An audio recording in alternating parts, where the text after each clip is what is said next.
And welcome once again to Living in the 21st Century. Joining me today is my good brother, Vasil Shevchenko, former transportation of Ukraine, Minister of Ukraine. His brother, it's good to have you on the set today. Thank you for having me. Thank you for invitation. Thank you. Thank you, my friend. Thank you. Always a pleasure.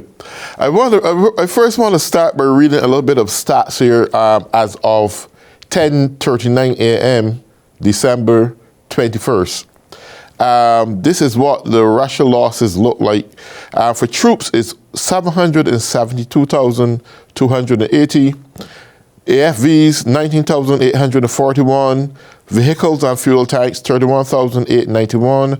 Tanks, 9,594. Artillery, 21,252. UAVs, 20,685. MLRs, 1,256.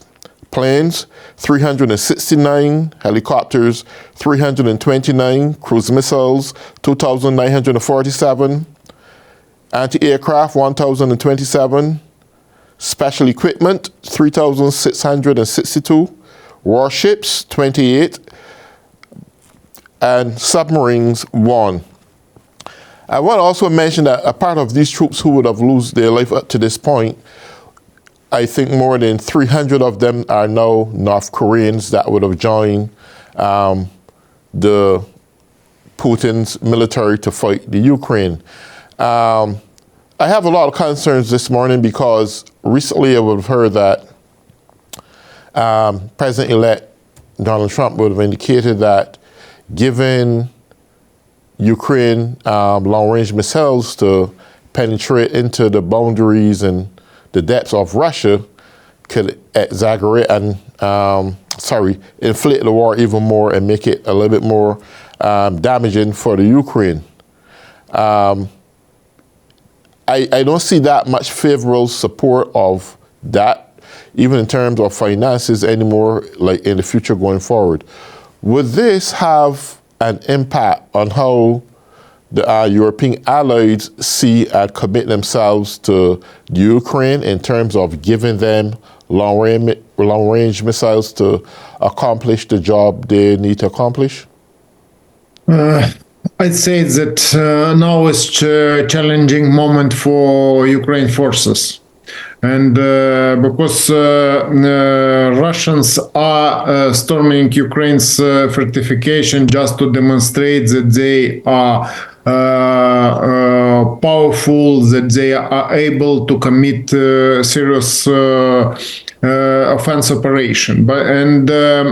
You know that they have invited Koreans and they are fighting with Koreans. And a few days ago we could see a picture which was taken and records when Ukraine's combat drones with camera have made pictures and recorded dead bodies Koreans. And now we had an information that more than 10,000 Koreans have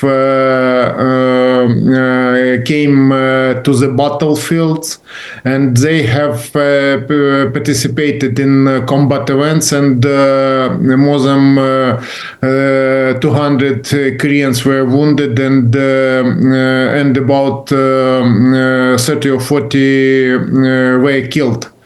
I'd say that now we can see that they have started acting together, that they have become military allies, and they are trying to demonstrate that they are able to inflict serious blow Ukraine's forces. Ukraine's forces are holding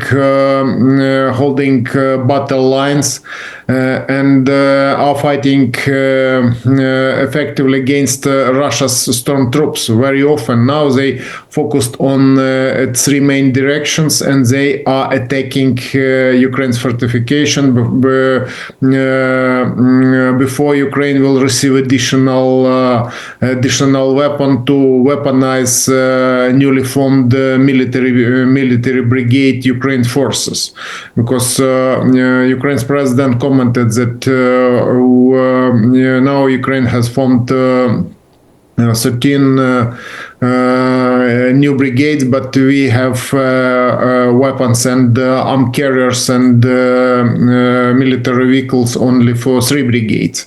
And other brigades are being drilled and are waiting additional weapon to participate in the waging war. And lack of manpower is main challenge for us in current events. And then we know that Russia's president games which he discussed during his live conference, which lasted, it seems to me, 4.5 hours.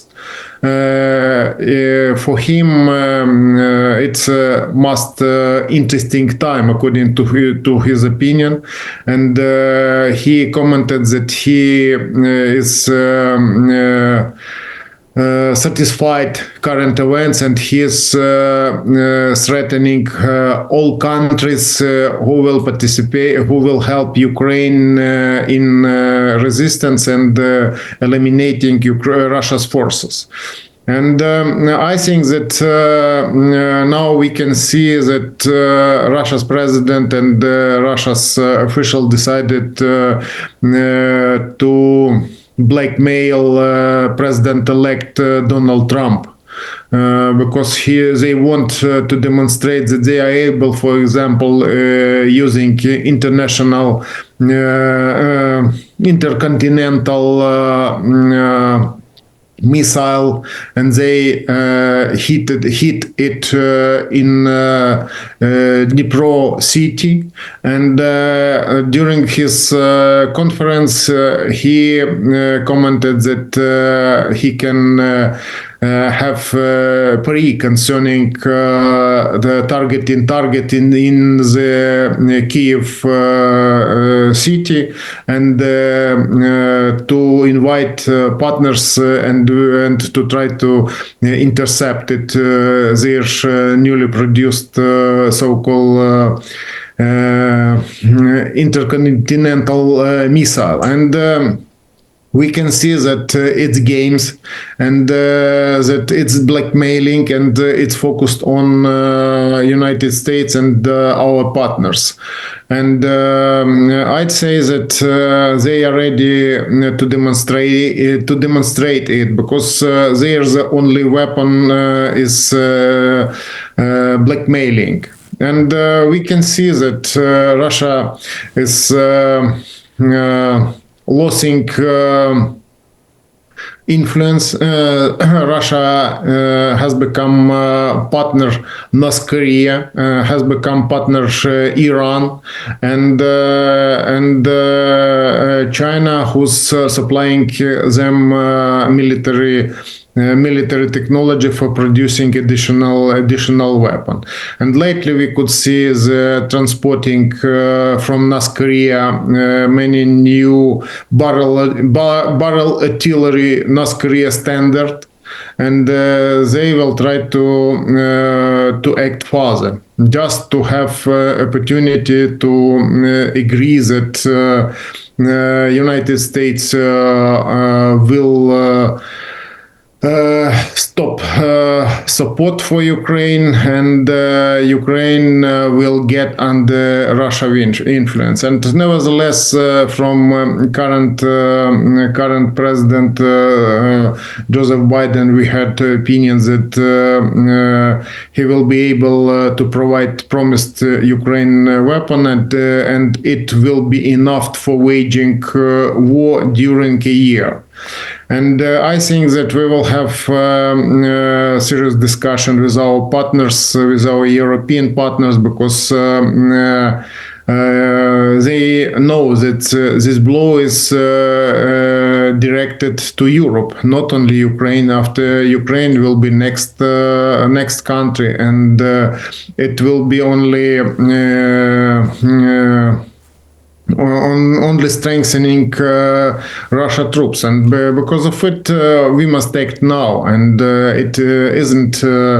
It isn't a game, and it's a challenge for all world order. Would you say that within this last part of the year, or the latter part of this year, that the anatomy of Russia's military is exposed? Exposed from the standpoint that we recognize that Russia cannot produce or replenish the military artillery the way they want to. They now have to rely on outside sources to get military assistance, not only in terms of artillery, but in terms of manpower to help facilitate their war with Ukraine. Is Russia, in your opinion, is Russia really the superpower that they say they are, only for the exception of the nuclear bombs that they may have in the world? And that, I mean, a lot of countries have nuclear bombs now. Do you see Russia on that same level that you used to view it before, as really a superpower when it comes to military? And in this stage of the war are so weak with manpower and artillery. They can't produce enough. What is your opinion about that? I think that they have, in my opinion, now Russia is most cruel autocracy in the world. And now we can see that Russia doesn't exist any elected places, and is being run only person who's, according to the experts' opinion, is ill. And I think that his behavior is unpredictable. And because of it, he, for example, satisfied and smiling when he is killing thousand people, and Ukrainians and Russians. And nevertheless, I'd say that their main weapon, it isn't military, it isn't nuclear weapon, and it isn't artillery and aircraft. Their instruments, it's blackmailing Western countries, and they are good in it. And because of it, according to their next budget, we can see that there are huge sum of money for funding different projects abroad, promoting their lie. And Western countries respect human rights and media freedom, and haven't imposed any sanctions, but receive many not news from Russia Federation. It's lie, and it's type of propaganda, it's type of influence for other countries. And they mixing truth with a lie, and as a result, they receive information for Western countries, mostly it's European and United States, and are waiting feedback, and they notice that it works. And because of it, they decided to use it, and now they decided to send to Ukraine more and more soldiers, more and more cannon fodder to die, just to demonstrate that they are ready to communicate with United States president-elect, just to have good chances for blackmailing him. And he must understand it, that it's a really dangerous challenge for him, because Russia wants to weaken United States and to weaken president-elect. And because of it, for example, they decided to demonstrate that they are able to move. Lately, they are able to move at their own territory where are operating Ukraine forces and inside of Ukraine.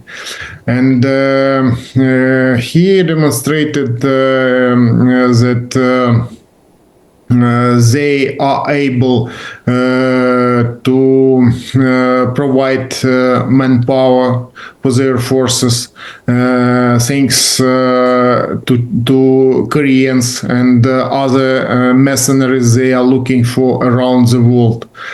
And I think that time will show, and he demonstrates that he isn't interested to communicate and to discuss any ceasefire or peace agreement.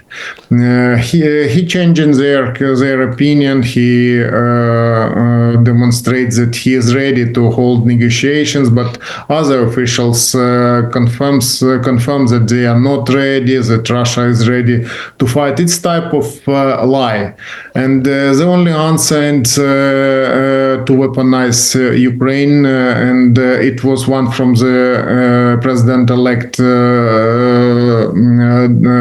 Donald Trump, that Ukraine can be weaponized if he unable to solve these questions. And I think that's its only way, and them to use really serious instruments,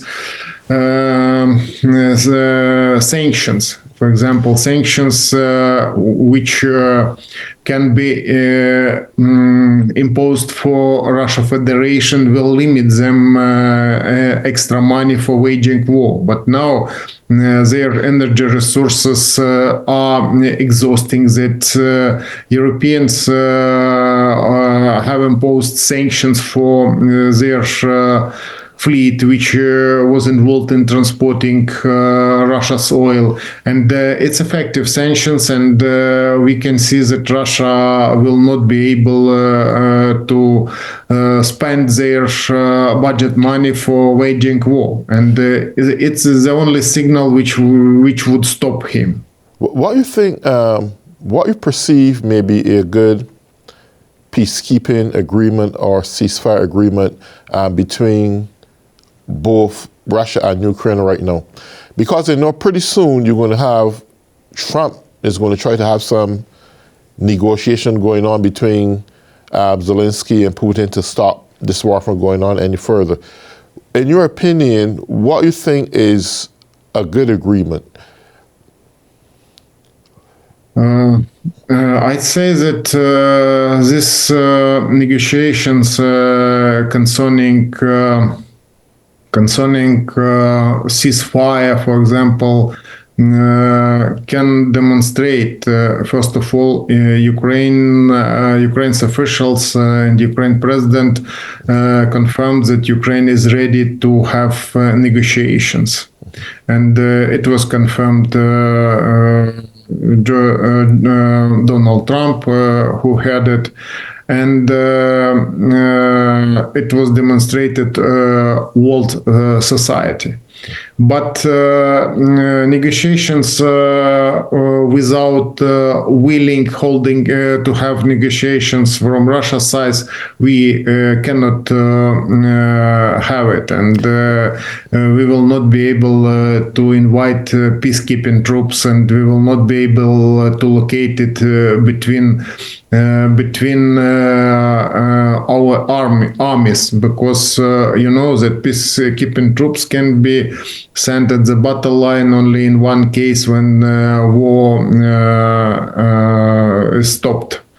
and it's only one case. But when we are under shelling intercontinental ballistic missiles, long-range missiles, and for example, 2 days ago Kiev was attacked ballistic missiles and hypersonic missiles from long distance, and it isn't type of waging war, and it isn't time for negotiations. Enemy must first of all must know that we are able to stop him.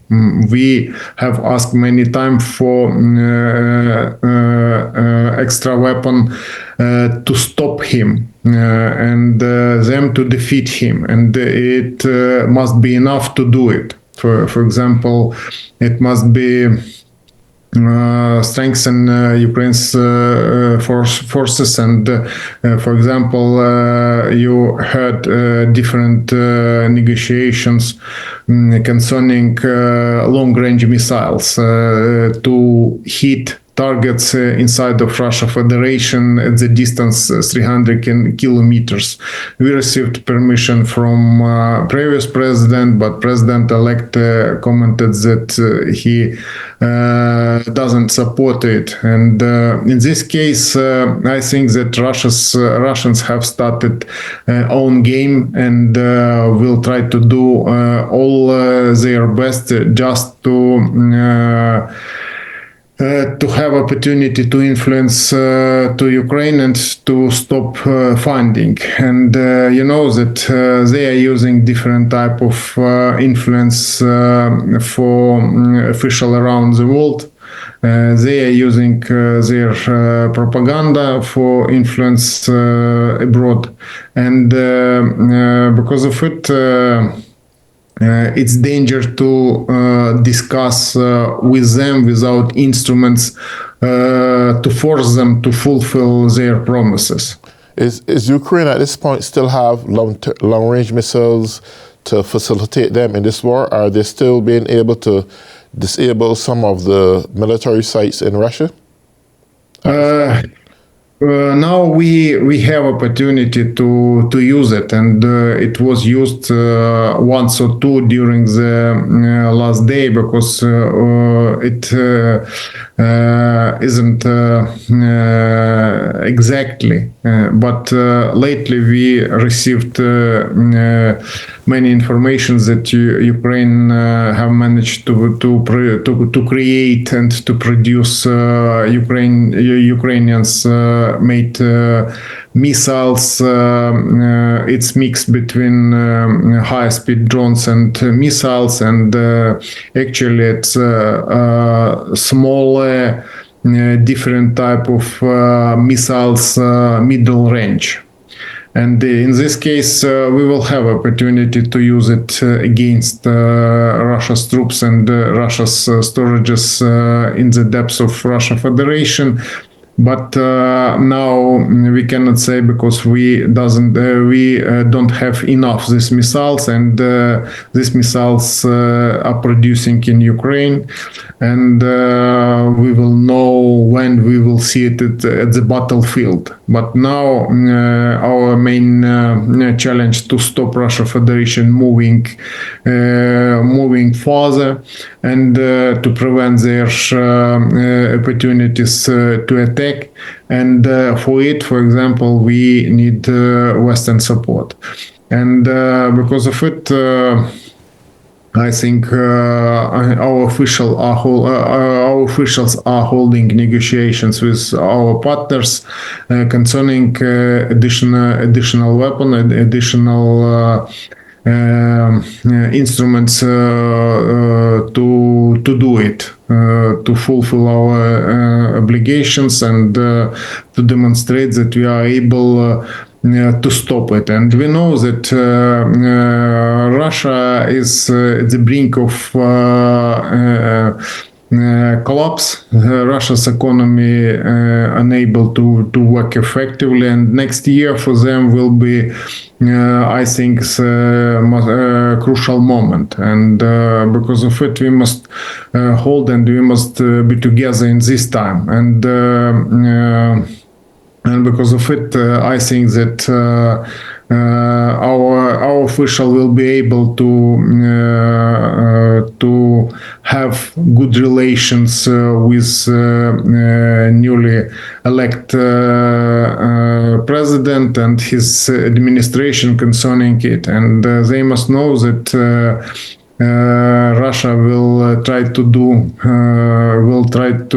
lie about Ukraine, and will try to send through United States and European medias lie about their success at the battle line, and their threats. Because you know that at this conference and before we had that Russia's official commented that they are ready to attack other countries, because these missiles which was used against Ukraine can be easily used against any country, and exactly there are no instruments to stop it if we don't eliminate